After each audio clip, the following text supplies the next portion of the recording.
Sila ang mga magiting nating katropang kabalikatnet na nanggagaling sa iba't ibang chapter sa Region 12 upang tumulong sa kapwa kabalikat sa May Norala during sa kanilang Kamay-adan Festival.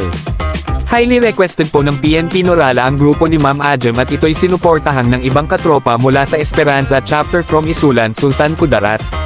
Under the area of responsibility ni Sir Orwen Vervilla Kabalikatnet Board ng nasabing area at ang Coronadal chapter under the governance ni Sir Neil John Kaya. Kasama ang mga officers at members nagduduty sila sa loob ng 10 gabi mula 4 PM until 11 PM sa pag-crowd control during different nightly activities ng nasabing bayan. Di matatawaran ang sipag at pagtitiyaga ng mga katropa kahit sila ay may mga 9 to 5 job daily. Salamat sa mga tumulong at tumugon sa panawagan, ito'y tunay na gawain ng katropa saan mang location ng buong Pilipinas ay agad tumulong ang mga katropa lalo na kung ito'y para sa community ng area of responsibility.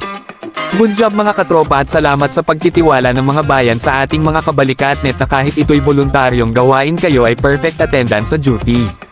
Sana ipagpatuloy ang ganitong gawain upang mas maipalaganap natin ang mabuting advocacy. Kabalikat para sa kapwa kabalikat, pamayanan at higit sa lahat para sa pamahalaan.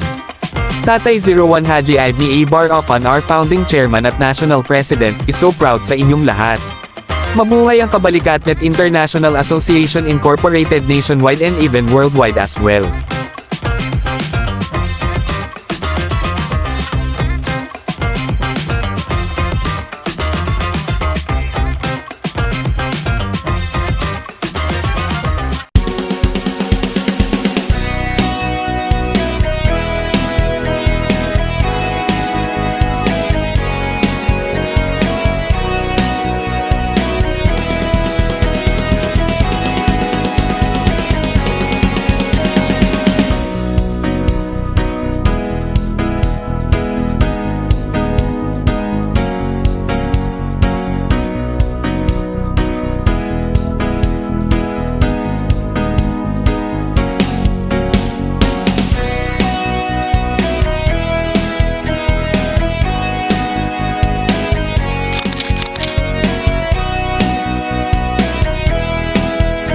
Ipagpatuloy natin ang pagpaparami mga katropa upang mas marami tayo, mas madami rin tayong matutulungan na lugar.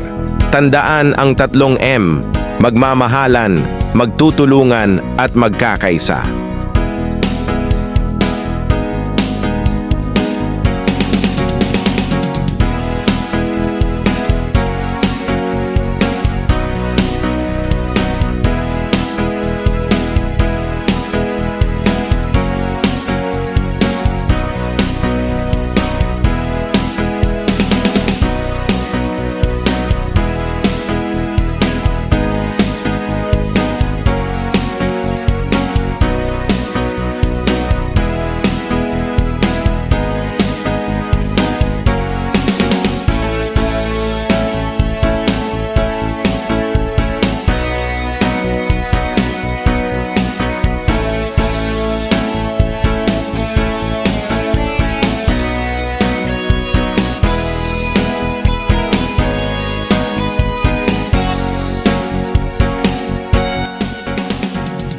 Good job, katropang Kabalikatnet.